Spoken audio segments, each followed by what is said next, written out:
kuimba ndugu zangu ni haram. Katika Uislamu hamna kitu kinaitwa kuimba.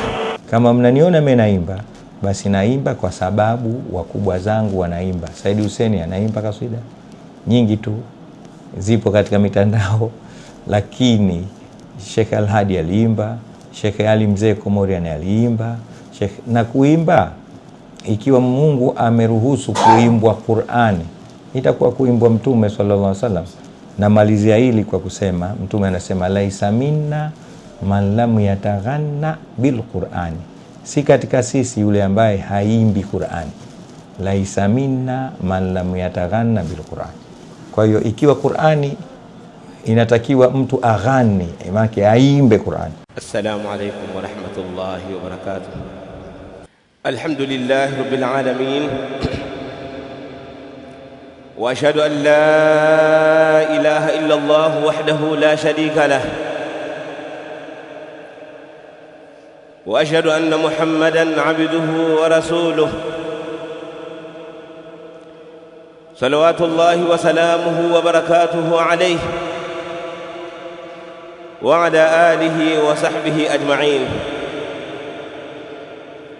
معاشر المسلمين، أوصيكم بتقوى الله عز وجل، إنه قد فاز المتقون. قال الله جل وعلا: إن للمتقين مفازا. Ndugu Waislamu, nakuhusieni kama ambavyo naihusia nafsi yangu juu ya kumcha Allah subhanahu wa ta'ala, kwani si vingine wamefaulu wenye kumcha Allah subhanahu wa ta'ala. Allah subhanahu wa ta'ala anasema inna lilmuttaqina mafaza, hakika wacha Mungu watapata sehemu ya kufaulu, nayo ni aljanna. Ndugu zangu Waislamu, leo kwa idhini ya Allah subhanahu wa ta'ala tutazungumzia kuhusiana na hukumu ya nyimbo au kuimba, hukumu al-ghina, hukumu ya kuimba au hukumu ya kusikiliza nyimbo, sawa sawa ziwe ni kasida au samai au vyovyote vile. Allah subhanahu wa ta'ala anasemaje kuhusiana na nyimbo? Mtume sallallahu alayhi wasallam anasemaje? Masahaba wa Mtume sallallahu alayhi wasallam na sadatu tabi'in na a'immatul madhahib al-arba'a, An-Nu'man ibn Thabit, Abu Hanifa, al-Imam Malik, al-Imam Shafi'i na al-Imam Ahmad bin Hanbal, wote wanasemaje kuhusiana na nyimbo? Yote haya biidhnillahi azza wa jalla tutayaona katika mazungumzo yetu ya sasa. Maashara almuslimin, al-ghina haram, nyimbo ni haram, kuimba ni haram, kama ambavyo imetoa nas Qur'an kama haifai kwa watu kuimba au kusikiliza nyimbo. Lakini pia as-sahaba na wao wamebainisha, na al-aimma. Allah subhanahu wa ta'ala anasema wa minan nasi man yashtari lahu al-hadith, na kuna watu ambao wananunua au wanabadilishana au wanafanya hadithi zenye kuwapumbaza watu. Miongoni mwa watu kuna watu ambao wananunua au wanauza au wanafanya mambo ambayo ni lahul hadith, mambo yanayowapumbaza watu, liyudhilla an sabilillah, ili wapate kuwapoteza watu na njia ya Allah subhanahu wa ta'ala, bighairi ilmin, bila ilmu, wayattakhidhaha huzwa, na ili wapate kufanya mzaha na kucheza shere. Ulaika lahum adhabu muhin, hawa watapata adhabu yenye kudhalilisha, adhabu yenye kutweza. Allah subhanahu wa ta'ala katika hii aya anawaelezea watu ambao wanawapoteza watu wengine kupitia lahul hadith, na Allah akaeleza kwamba hao ambao wanawapoteza wenzao watapata adhabu kali yenye kudhalilisha. Nini maana ya lahul hadith? Ni nini hii lahul hadith ambayo inasababisha hii adhabu kubwa? Turudi kwa masahaba wa Mtume Muhammad sallallahu alaihi wasallam, watuelezee lahul hadithi ni ipi. Turudi kwenye tafsiri ya masahaba, wanafunzi wa Mtume. Mtume aliwafundisha lahul hadithi ni kitu gani? Tumtazame turjumanul Qur'an Abdullah ibn Abbas, ambaye aliombewa dua na Mtume sallallahu alaihi wasallam ya kuijua dini na kuijua tafsiri ya Qur'an.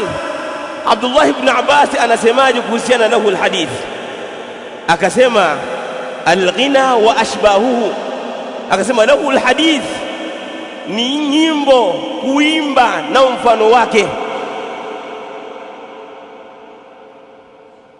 Jabir ibn Abdullah as-sahabiyul dalil radiyallahu ta'ala anhuma, alipoitafsiri lahul hadith akasema ni alghina walistima' lah wa kullu lahwin, ni nyimbo na kusikiliza na vile vile kila jambo ambalo linawapumbaza watu. Al-Imam Ibn Jarir al-Tabari rahimahullah, baada ya kuwa ametaja hizi riwayati za masahaba, akaitaja riwaya ya Abdullah ibn Abbas na riwaya ya Jabir ibn Abdullah, na akaitaja riwaya ya Abdullah ibn Mas'ud kama sayati maana insha Allah. Akawa ametoa maelezo haya katika tafsiri yake, akasema wasawabu min alqawli, na kauli iliyokuwa ya sawa katika hizi kauli tulizozitaja, fi dhalika, katika hili, an yuqala, ni kusema hivi, ana bihi kullama kana. Allah subhanahu wa ta'ala amekusudia aliposema lahul hadith, amekusudia kile ambacho kinakuwa minal hadithi mulhiyan, kile ambacho kinakuwa kinawapumbaza watu, sawa sawa ni katika maneno au ni katika vitendo, kinawapumbaza na kuacha njia Allah subhanahu wa ta'ala katika yale ambayo Allah subhanahu wa ta'ala ameyakataza kuyasikiliza, kwamba msisikilize kadha. Au Mtume sallallahu alayhi wasallam, lianna Allah ta'ala amma biqawlihi lahu alhadith, kwa sababu Allah subhanahu wa ta'ala alipoelezea amesema lahu alhadith, akalifanya lafzi linaenea kila kitu chenye kupumbaza ambacho kitamfanya mtu asisikilize Qur'an, aelekee katika mambo ya hovyo. Walam yukhassis ba'dhan duna ba'dhin, na akawa Allah subhanahu wa ta'ala hajahusisha kitu fulani na akaacha kingine, bali vitu vyote akawa amevitaja pale.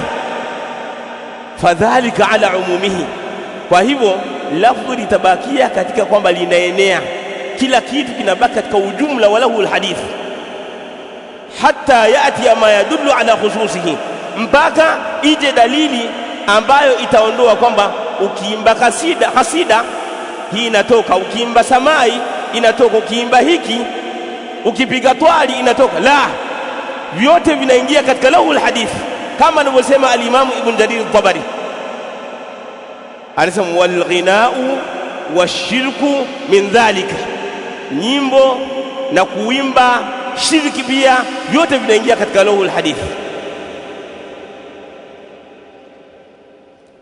Kwa hivyo ayu alahibba, kuimba ni jambo la haramu. Sawa sawa wanaimba mziki wa bongo flava, huo ni haramu zaidi. Sawa sawa wanaimba kasida au kadha, yote hivyo ni haramu, na hii tutakuja kuliona biidhnillahi alkarim. Je, kuna khilafu, wanachuoni wametofautiana kuhusiana na masala ya kuimba? Kuna wanachuoni ambao wanaona kwamba kuimba ni halali? Aljawabu la, maulama wamekubaliana kwamba kuimba ni haramu, na hii ijmaa ameitaja al-Imam Ibn Jarir al-Tabari, ni ash-Shafi'i.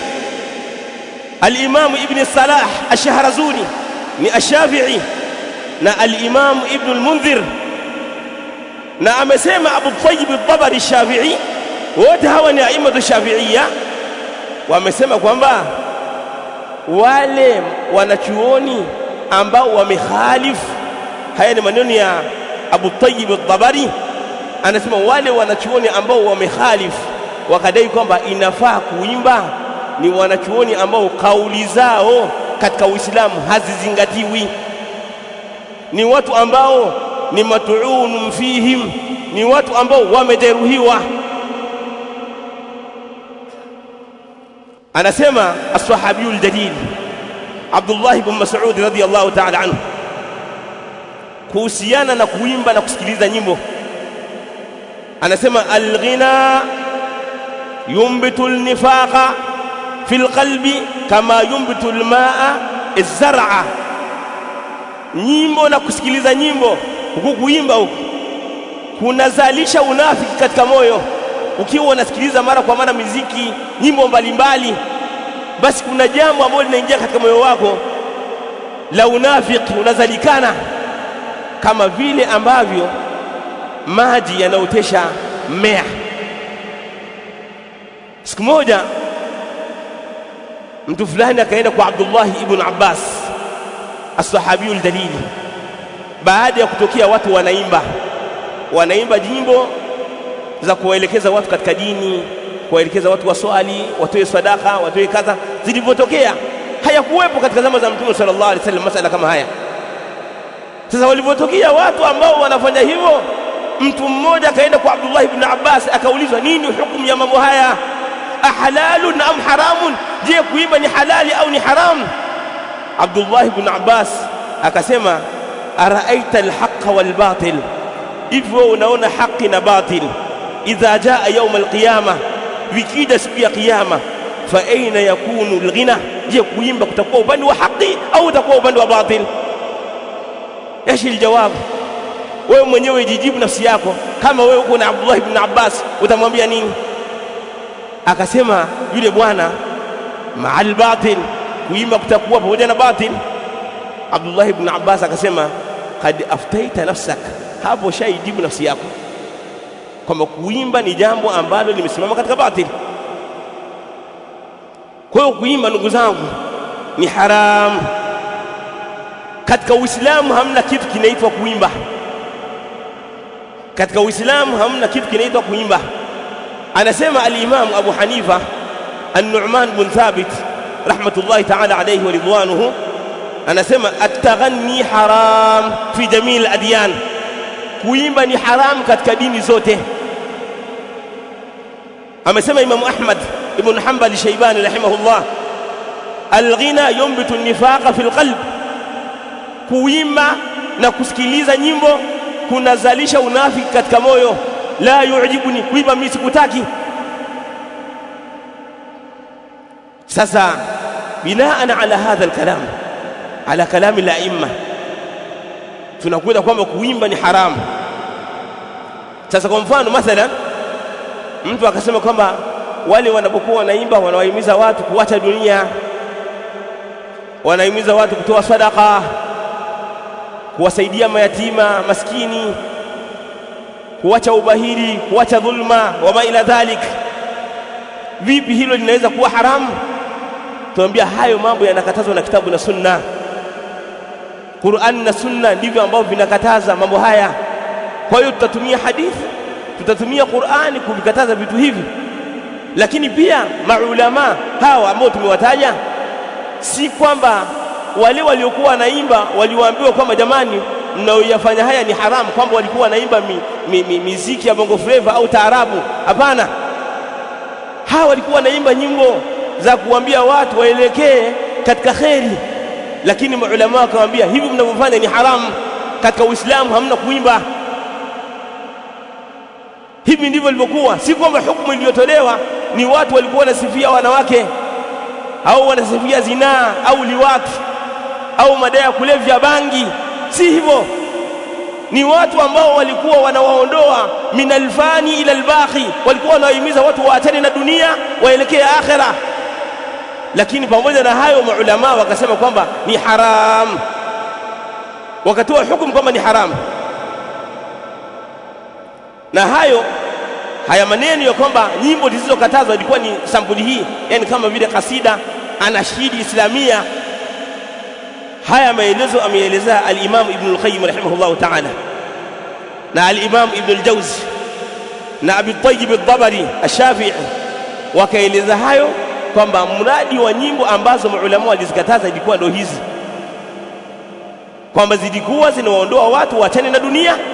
Yani mtu anaimba wimbo, anatoa ujumbe katika nyimbo yake kwamba watu waachane na dunia waelekee akhera, watu waswali. Maulama wakasema hiyo ni haram. Jayyid.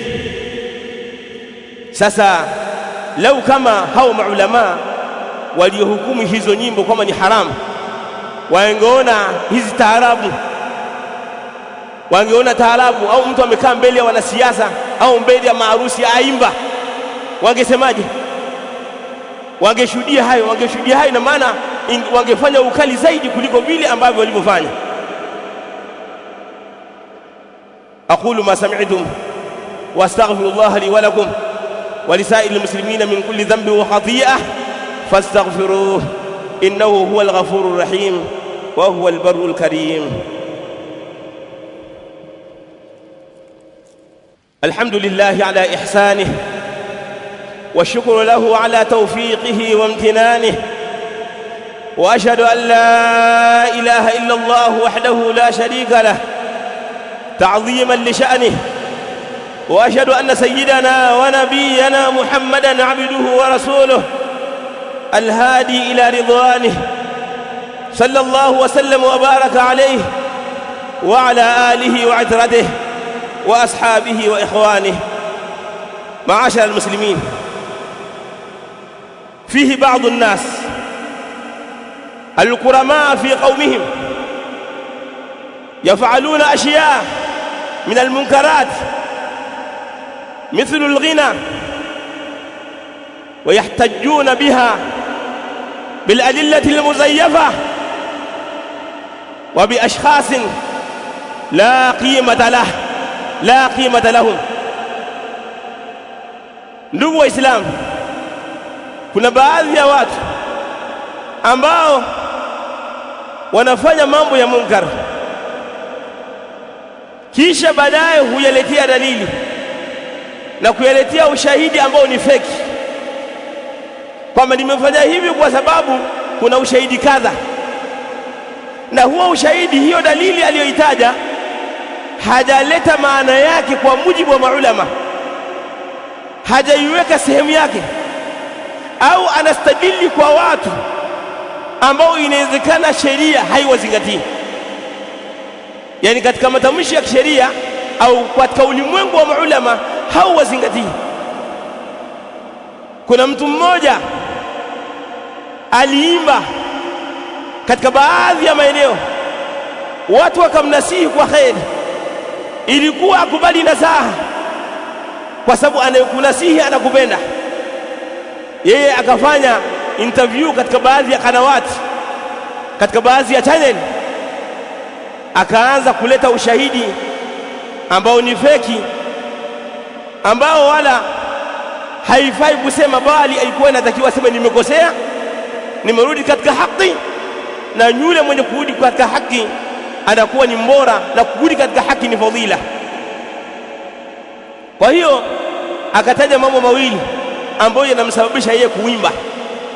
Jambo la kwanza, anaimba kwa sababu mashekhe zake wanaimba. Kama mnaniona mimi naimba, basi naimba kwa sababu wakubwa zangu wanaimba. Said Hussein anaimba kaswida nyingi tu, zipo katika mitandao, lakini Sheikh Al-Hadi aliimba, Sheikh Ali Mzee Komorian aliimba. Sasa hili nini jawabu lake? Hii ni sababu ya kwanza. Ametaja sababu mbili. Sababu ya kwanza, anaimba kwa sababu mashekhe zake wanaimba.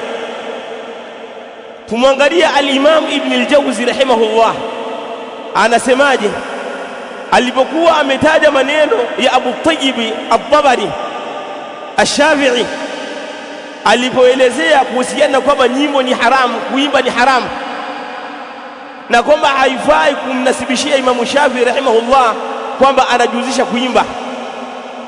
Ibn al-Jawzi akaelezea akasema, fa ahlu at-tadayyun min ulama'i ash-Shafi'iyya, wale walioshika dini kisawasawa katika wanachuoni wanaofuata madhhabi ya Imam Shafi'i, yuharrimuna al-ghina, wanaharamisha kuimba na nyimbo.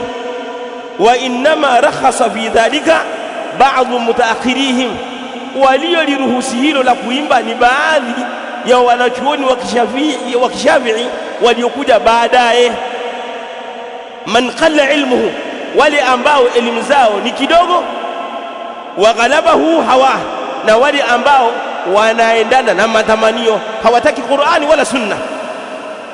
Kwa ukimkuta mtu ni mwanachuoni ajinasibisha na madhhabi ya Shafi'i aimba, Ibn al-Jawzi anakuambia qalla ilmuhu, elimu yake ni kidogo, wa ghalabahu hawa, na matamanio yake ndiyo ambayo yanampelekesha, hapelekeshwi na kitabu na Sunna. Muislamu wa haki la budda an yakuna hawao tabaan lima jaa bihi an-nabiy sallallahu alayhi wasallam. Muislamu ambaye anafuata haki inabidi matamanio yake yawe ni yenye kufuata Qur'ani na Sunna, yale aliyokuja nayo Mtume sallallahu alayhi wasallam, sio kufuata matamanio yake au kufuata mashekhe zake. Tumtazame Imam Shafi'i rahimahullah. Imam Shafi'i tunajua aliingia katika nchi ya Iraq. Alipotoka Iraqi, wakati anawaambia wanafunzi wake wa maeneo mengine na watu wake, akawaambia nimetoka Iraqi, lakini kuna jambo limezuka. Taraktu fil Iraqi shay'an yuqalu lahu at-taghbir, nimetoka Iraqi, nimeacha jambo limezuka, wanaliita takbir, ni nyimbo watu wanaimba.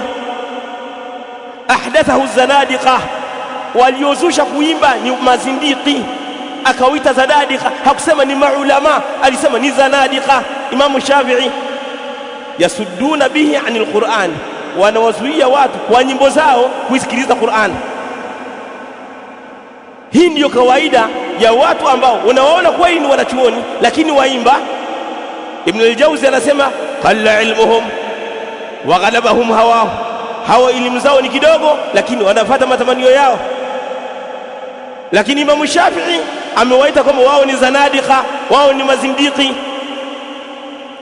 Wasuila al-Imam Malik rahimahullah, Imam Malik akaulizwa kwamba hapa Madina huko kwa Mtume sallallahu alaihi wasallam kuna watu wanaimba, hao watu mnawachukuliaje? Akauliza Imam Malik, amma yatarakhasu bihi ahlul Madina min al-ghina, kuhusiana na watu wanaoimba wako kwenye mji wa Mtume sallallahu alaihi wasallam, nyinyi maimamu mnawachukuliaje? Au wewe Imam Malik unawachukuliaje? Imam Malik rahimahullah ta'ala akasema, innama yaf'aluhu indana al-fusaq, watu wanaoyafanya mambo haya ya kuimba ni watu waovu, ni fasaka, ni watu ambao ni waovu. Kwa hiyo ayu walahibba, kupitia maneno ya wanachuoni, watu wanaoimba hata kama kionekana kimuonekano kama ni shekhe au ni kadha, maulama wetu maaima wamewaita kama ni zanadiqa, kama qalla ilmuhum, kama ghalabahum hawahum, ni watu ambao elimu zao ni chache na wanafuata matamanio yao. Na hapa Imam Malik amesema kwamba ni fusakh. Hii ni swali la kwanza, tumelijibu. Swali la pili, alipoulizwa alijibu, alitoa sababu mbili. Akasema mimi naimba kwa sababu Mtume sallallahu alaihi wasallama ametuamrisha tuiimbe Qur'ani. Yani ukiwa unaisoma Qur'ani uiimbe, at-taghanni bil Qur'an. Akatoa dalili, laysa minna man lam yataghanna bil Qur'an, hayuko pamoja na sisi yule ambaye haitaghanni Qur'an. Sheikh, na kuimba, ikiwa Mungu ameruhusu kuimbwa Qur'ani, itakuwa kuimbwa Mtume sallallahu alaihi wasallam. Na malizia hili kwa kusema, Mtume anasema laisa minna man lam yataghanna bil Qur'ani, si katika sisi yule ambaye haimbi Qur'ani. Laisa minna man lam yataghanna bil Qur'ani. Kwa hiyo ikiwa Qur'ani inatakiwa mtu aghani, maana aimbe Qur'ani. Hii piga mstari hapa kwenye man lam yataghanna bil Qur'an, yule ambaye hataghani Qur'an. Nini maana yake? Je, maana yake ni kama alivyosema yeye kwamba tunaimba? Nini maana yake? Maana yake tukue maneno ya al-Imam al-Mawardi al-Shafi'i rahimahullah kwenye al-Hawi al-Kabir, lakini pia al-Hafidh an-Nawawi ameelezea kwenye Sharh Muslim, na al-Imam al-Khattabi ameelezea haya maneno kwenye Maalimu Sunan na wengineo katika aima kuelezea hadithi hii. Je, tafsiri yao maana yake tuimbe? Al-Mawardi akasema katika hii hadithi kuna tafsiri mbili. Tafsiri ya kwanza akasema man lam yastaghni bil Qur'an. Hii ndio tafsiri ya kwanza, man lam yastaghni bil Qur'an. Kwa hiyo Mtume aliposema hayuko pamoja na sisi yule ambaye la yataghanna bil Qur'an, kwamba haighani Qur'ani, yani maana yake hatosheki na Qur'ani. Muislamu inabidi tushike na Qur'ani katika mambo yako yote, katika maisha yako yote tushike na Qur'ani, na zile muktadayat za Qur'ani tushike nazo. Ukitaka raha, sikiliza Qur'ani au soma Qur'ani. Kwa hiyo yule ambaye hatosheki na Qur'ani hayuko pamoja na sisi. Tafsiri hii ya kwanza ameitamka al-Imam al-Asma'i, na akawa ameichukua Imam Shafi'i rahimahullah ta'ala na Sufyan ibn Uyayna. Tafsiri ya pili, laysa minna man lam yataghanna bil Qur'an, hayuko pamoja na sisi yule ambaye haighani Qur'an. Tafsiri ya pili maana yake ni tahsinu sauti inda qira'ati al-Qur'ani duna alhani, ni kuisoma Qur'ani kwa sauti nzuri bila kuleta vina vya nyimbo wala miziki. Kuisoma Qur'ani kwa sauti nzuri bila kuleta vina vya nyimbo wala nini wala miziki, ndivyo unavyotakiwa kuisoma Qur'ani. Sasa yeye anatuambia kwamba anaimba kwa sababu tumeambiwa kwamba tuiimbe Qur'ani. Anataka tupoteze katika njia ya Allah subhanahu wa ta'ala. Nasalullah salamata wal afia. Ndugu zangu Waislamu, jueni sehemu za kuchukua dini, kuweni na thabati, msiwasikilize mashehe katika ile hali kama vile mtu anatafuta kiburudisho. Kuna watu wanapenda mashehe akisikiliza acheke afurahi. La, tafuteni dini yenu, kila siku ingize faida katika dini yako. Kupitia maelezo ya ahlul ilmi waliotangulia, wao wanaita mambo mapya katika dini Allah subhanahu wa ta'ala. Kila mmoja atakuja thabati, kila mmoja ataulizwa peke yake mbele ya Allah subhanahu wa ta'ala. Wanaleta dalili, wanaziweka sehemu si yake, na sisi tumetafuta tafsiri za maulama katika hii hadithi. Wametuonyesha kwamba tafsiri aliyoitaja yeye, hadha alkarim fi qaumi kwamba iko kinyume na tafsiri ambayo wameileta wanachuoni waliotangulia, ambao Allah subhanahu wa ta'ala ametuambia kwamba tuwaulize wao katika masala ya dini. Allahumma hadina ilayka siratan mustaqima. Rabbana atina fid dunya hasana wa fil akhirati hasana wa qina adhaban nar. Allahumma irḍi 'anil khulafa'ir rashidin. Allahumma irḍi 'anil khulafa'ir rashidin Abi Bakr wa Umar wa Uthman wa Ali. اللهم إنا نسألك الهدى والتقى والعفاف والغنى. اللهم أرنا الحق حقا وارزقنا اتباعه، وأرنا الباطل باطلا وارزقنا اجتنابه. ونسألك كما جمعتنا في هذا المكان أن تجمعنا في الفردوس الأعلى مع سيدنا وحبيبنا محمد صلى الله عليه وسلم وأبي بكر وعمر.